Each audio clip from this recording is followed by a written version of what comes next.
اکثر اوقات ایسا ہوتا ہے کہ میں بغیر ناشتہ کر کے آتا ہوں اور شفا جب آفس آتی ہیں تو بتاتی ہیں کہ آج میں نے صبح میں یہ ناشتے کیے، یہ ناشتے کیے، یہ ناشتے کیے، اور پھر اس کے بعد مجھے کوئی چیز نہیں مل رہی ناظرین ادھر جو کیا یہ کرنے ہے کی مارنے کی. نہیں ایسے نہ کریں، تشدد پسند عناصر نہ بنے آپ.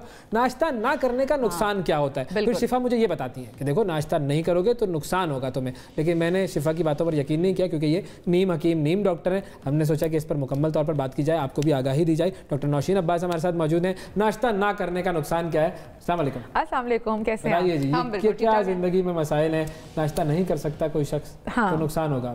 اب مجھے بتاؤ، مہنگائی اتنی ہو گئی ہے نوشین، سب سے بڑے مہنگائی کا اثر ناشتے پہ نہیں ہونا چاہیے. مہنگائی بہت ہو گئی ہے، ایک وقت کھائے بغیر اگر رہ سکتا ہے تو رہ لے.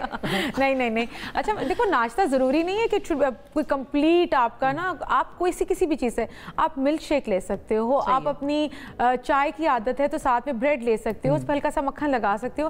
بات ساری یہ ہوتی ہے کہ آپ نے خالی پیٹ نہیں جانا. کیوں؟ کیونکہ آپ اوور نائٹ فاسٹ کر رہے ہوتے ہو.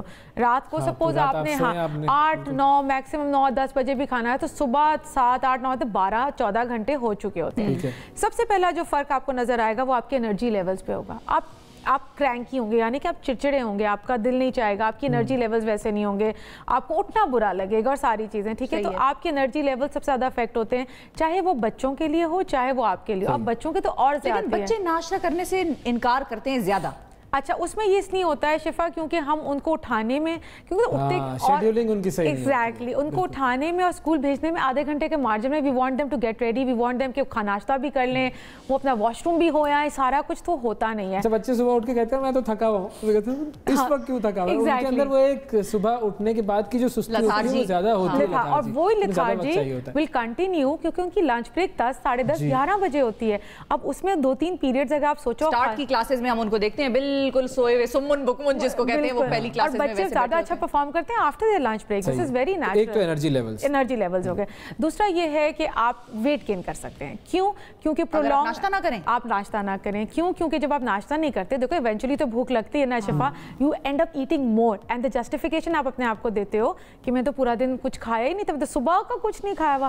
سو وہ آپ کا میٹابولزم سلو ڈاؤن کرتا ہے. تو وہ جو انٹرمیٹنٹ فاسٹنگ والے لوگ ہیں جو کہ رات کو 8 بجے کھا لیتے ہیں اور اس کے بعد پھر کچھ نہیں چکتے اور دوپہر 12 1 2 بجے کھاتے ہیں، ان کا کیا حساب کتاب ہے؟ انٹرمیٹنٹ فاسٹنگ میں دیکھو یہ طریقہ کار ہوتا ہے کہ ہم ان کو 2 مہینے کے لیے رکھ کے واپس روٹین میں لے کے آتے ہیں. ٹھیک ہے، intermittent fasting is a healthy way. میں خود بھی لوگوں کو سجیسٹ کرتی ہوں، لیکن بریک دیتے ہیں. آپ اگر یہ ہم ناشتے والی بات کریں، لوگ سالہ سال ناشتہ نہیں کرتے، they don't have breakfast properly. ٹھیک ہے، اس کے بعد کیا ہوتا ہے، ہائپر ٹینشن ہونے کے چانسز ہیں. ٹھیک ہے، آپ کی کوگنیٹو فنکشن جو برین ڈیولپمنٹ ہے اس پہ افیکٹ کرتا ہے. کیوں؟ کیونکہ بلڈ شوگر لیولز لو رہتے ہیں، آپ کا کام، آپ کو فوکس نہیں ہوتی، آپ کی پرفارمنس افیکٹ ہونا شروع ہو جاتی ہے. ویٹ گین کا میں نے بتا دیا. میٹابولزم سلو ڈاؤن ہو جاتا ہے. دیکھو آپ نے صبح کچھ نہیں کھایا تو آپ کی مشین سٹینڈ سٹل کھڑی ہے. ٹھیک ہے، جب تک اس میں آئل نہیں ڈلے گا مشین کیسے چلے گا؟ میٹابولزم سلو ہو گیا، میٹابولزم سلو ڈاؤن ہوگا تو آپ برن آؤٹ نہیں کر رہے. آپ برن آؤٹ نہیں کر رہے تو آپ کا اگر خدا نہ خواستہ ایک سمپل ایگزامپل لے لو، آپ ہائپو تھائرائڈ ہو یا آپ کی کوئی کوموربڈ ساتھ چل رہے ہیں تو آپ کا جو ویٹ مینجمنٹ ایشوز ہیں نا وہ بہت زیادہ بڑھ کے سامنے آنے لگتے ہیں. اچھا، میں نے ایک اور جگہ پڑھا تھا کہ سٹریس بھی بڑھ جاتا ہے. سٹریس بھی دیکھو، بات ساری ہے کہ باڈی نے پرفارم کرنا ہے، انرجی نہیں ہوگی. کیا رمضان میں کیا فیل ہو رہا ہوتا ہے، you know you are unable to perform. آپ کو کوئی کہے یار یہ glass slow down, yes you slow down. آپ کو میں کہہ دوں نا باہر سے جا کے ایک چیز لے تو اچھا جیسے پتہ نہیں کوئی پہاڑ توڑنے کے لیے کہہ دیا کسی کو، حالانکہ نارملی ہم وہ کام کر رہے ہوتے ہیں. تو یہ ایک سمپل سی ایگزامپل ہے. ہارٹ ڈیزیزز کا بھی کوئی لنک ہے اس سے؟ ہارٹ ڈیزیز کا بھی لنک ہے. اس کا یہ ہوتا ہے کہ آپ پراپرلی کھا نہیں رہے ہیں، آپ ڈی ہائیڈریشن کی طرف جاتے ہیں. آپ ڈی ہائیڈریشن کی طرف صرف پانی سے تو نہیں ہوتا نا، آپ جب ڈی ہائیڈریٹ ہو رہے ہیں تو آپ کا بلڈ تھکن ہوتا ہے، تو ہارٹ پمپنگ کا جو ایکشن ہے ہارٹ کے اوپر زیادہ پریشر پڑنے شروع ہو جاتا ہے. اور پھر وہ پورا ایون آپ کو کبھی اگر اسٹریس ہے نا تو لوگ کہیں گے ہمیں نا سانس لینے میں پرابلم ہو رہی ہوتی ہے. So these are all linked, you know you are what you at.